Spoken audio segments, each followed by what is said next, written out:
The cart hit the pavement with a sound that stopped everyone on the street cold. Hot dogs rolled into the gutter. Bottles of water scattered across the sidewalk. A metal rack bent sideways and crashed against the curb. And standing right in the middle of it all was a grown man, laughing. Not embarrassed, not sorry, just laughing, while a 68-year-old man named Earl Thompson dropped to his knees and tried to save what little he could from the wreckage of the only thing keeping him alive. Hey everyone, I'm Faith, and today I want to tell you the story of Cole Harrington, a Navy SEAL who saw something on a Tuesday afternoon that he simply could not walk past. Cole was off duty that day, wearing jeans and a plain gray t-shirt, walking Blaze through the downtown area of Columbus, Ohio. Blaze was his canine partner, a German shepherd with a broad chest, alert amber eyes, and the kind of calm focus that only comes from years of real training.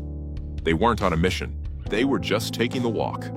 But that's the thing about men like Cole. They're never really off duty when it matters. Before we go any further, if stories like this move you, hit that like button and subscribe so you never miss one. And tell me in the comments, when was the last time you stopped to help a stranger? I'd really love to know. Cole heard the crash before he saw it.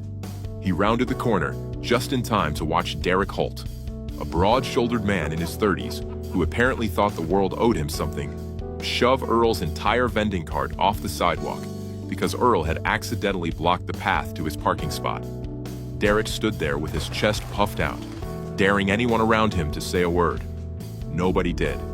People pulled out their phones, others just looked away.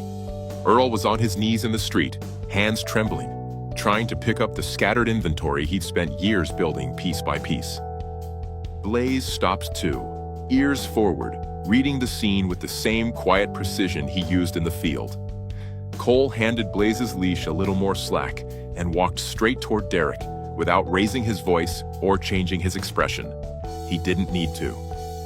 There's a presence that certain men carry, not from size, not from anger, but from the kind of experiences that reshape a person from the inside out. Derek felt it before Cole even spoke. Cole crouched down first, right there on the street beside Earl, and started picking things up with his bare hands. He straightened the metal rack. He collected the bottles. He stacked what could be saved and set aside what couldn't.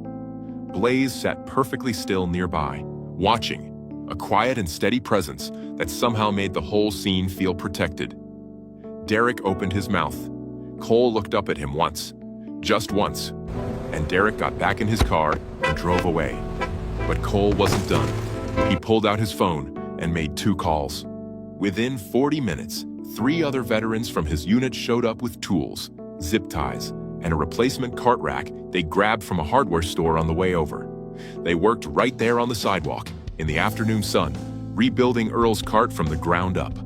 Earl tried to tell them they didn't have to. Cole told him to sit down and rest. By the time they were finished, Earl's cart looked better than it had in years. Cole bought the first hot dog. So did every man with him. Earl didn't cry until after they left, standing alone behind his rebuilt cart, hand pressed to his chest, completely overwhelmed by something he hadn't felt in a long time. The quiet, unexpected dignity of being seen. Here's what stayed with me about this story. Cole never announced who he was. He never posted about it. He just saw a man on his knees and decided that was enough of a reason to stop. Blaze never barked.